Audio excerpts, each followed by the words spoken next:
Lots of teasers, big unveil at the Auto Expo, exterior walk around, interior walk around.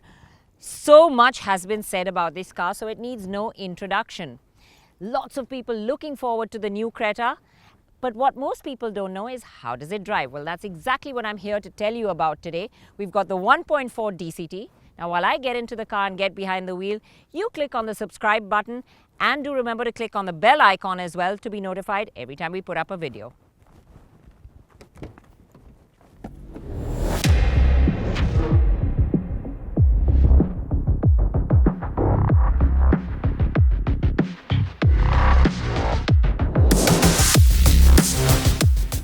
The new Creta has expanded on the number of variants offered with multiple engine and gearbox combinations. The one we're driving today is the 1.4 turbo-petrol with the 7-speed DCT automatic, the SXO variant. This 1.4 turbo-petrol incidentally only comes with the automatic option. The engine is one that is shared with its sibling, the Kia Seltos, and produces exactly the same 140 HP and 242 Nm of torque. It's a nice sporty engine, picks up speed effortlessly, and even the gearbox is quick to respond. So, if you're looking for performance, this offers it up really well. The DCT is smoother than it is in the Seltos. It transitions between gears in a much cleaner manner, and it doesn't have that aggressive clutch release at start-off. However, when you suddenly press down hard at low revs or in sport mode, it does get more snappy.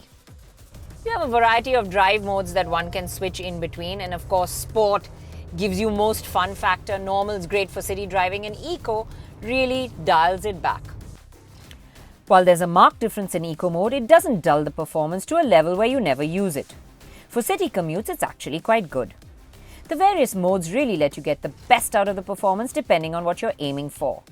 The AC function, performance and transmission characteristics change through the modes. The gears shift up much quicker in Eco, and in Sport, it holds on to the gear. The Sport mode can be accessed by shifting the gear lever into manual mode as well. But the game changer is really the paddle shift. Now, like I said, this gearbox really works well, smoothly, efficiently. But when you want that extra bit of spirited driving, what's really nice is having the paddle shifters. This really makes it feel more sporty and fun, and it's a welcome addition. So the engine offers up pleasing performance, and it does that in a mostly refined manner. But it does get a little vocal as you push it harder. Use it with a light foot in city traffic and you won't notice a thing. In fact, cabin insulation is really good, cutting out the world outside, and as a result, the in-car experience feels premium. This new Creta feels like a more mature product, and that's in more areas than one. Its road manners have also changed. With this new platform shared with the Seltos, it feels more solid and like a bigger car. It's not up to the mark of some of the European products, but it is largely improved. Now, on a winding section of road, what I notice is this just feels so much tauter than before, much better planted, goes around corners much nicer, lots of grip. So yes, there's more fun factor in the Creta now. It's more enjoyable to drive, especially with this 1.4 engine. However, it does have some torque steer that will be felt if you accelerate hard out of a corner, and the steering veers towards being on the lighter side for better maneuverability at low speeds, which takes a little away from the confidence when you're driving fast. But that's the feeling around corners. On a highway, in a straight line, it feels really good. Stability at high speeds is also really good. And what inspires a lot more confidence now are the brakes. Much better. The experience behind the wheel of the Creta is a much more enjoyable one now. But India is a market where the backseat experience often matters more than the front. Backseat of the Creta, a really comfortable place to be. Good amount of legroom even for tall people. Seat itself, well cushioned, good under thigh support, nice and comfortable, nice recline angle, lots to keep you comfortable here. You have the central armrest, you have the window shades, you have a slot for your phone, the USB port, the AC vents, bottle holders here. So yeah, loads to keep you comfy as well. Good visibility all around, you sit nice and high. And of course, there's this panoramic sunroof that really opens it up, makes it nice and airy. And despite the sunroof, there's a good amount of headroom as well. A third passenger can be squeezed in as well, but the console and the phone storage area does eat into the legroom.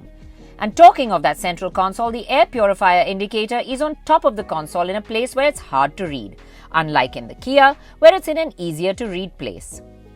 However, the cushioning of the seat itself and the comfort levels are much better than the Kia Seltos.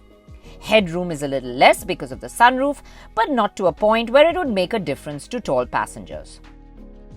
Well, backseat passengers of the Creta will be comfortable because the ride quality is good. It rounds off bumps and potholes pretty well, and it's got a nice pliancy to the ride. The suspension does veer towards the softer side, and you will get moved around on your seat a lot more on uneven sections of road, especially at higher speeds. But it's still a large improvement from before, and for city use, it's actually really good.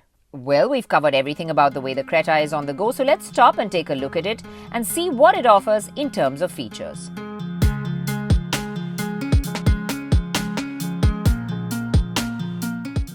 The Creta's looks have drawn a lot of attention, and not always in a positive manner. It's a visibly larger vehicle with good proportions. Thick creases over the arches, broad shoulders, and a roofline that ends in a silver accent at the C-pillar. So it still does have that large SUV air, which was the appeal of the first Creta. However, there are a lot of quirks in the styling, like the flat nose that houses a large grille and a 3-part split lamp, and the rear that's very rounded and carries over the 3-part split lamp, mirroring the front design. Overall, it's not as appealing as its predecessor, and the way it looks will polarize opinions. I, for one, really don't like the way it looks. Now, while exterior looks may be polarizing and some people may like it or some people may not, I'm sure once everyone gets inside the Creta, they're going to like the way this looks. This looks really nice on the inside. This version that I have has these red sporty accents around the AC vents. There's also lots of chrome highlights around the inside to lift it. Nice matte black material that is here on the central console. Lots of storage areas, cubby holes, seats themselves large and comfortable. The dials crisp, clear, clean. The tack is a bit small and I would have liked a larger one. The infotainment screen large, lays flush, crisp, clear graphics as well.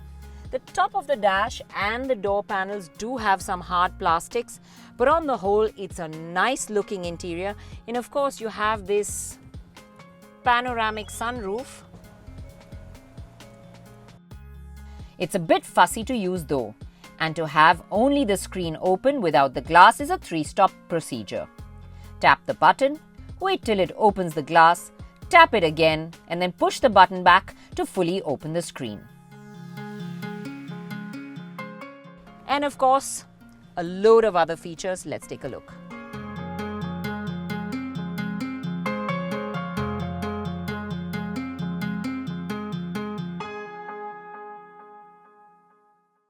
The Creta had a really great run till its sibling, the Kia, came and shook up the segment, became the benchmark. Well, the new Creta has taken a quantum leap ahead. In fact, it's improved in every area.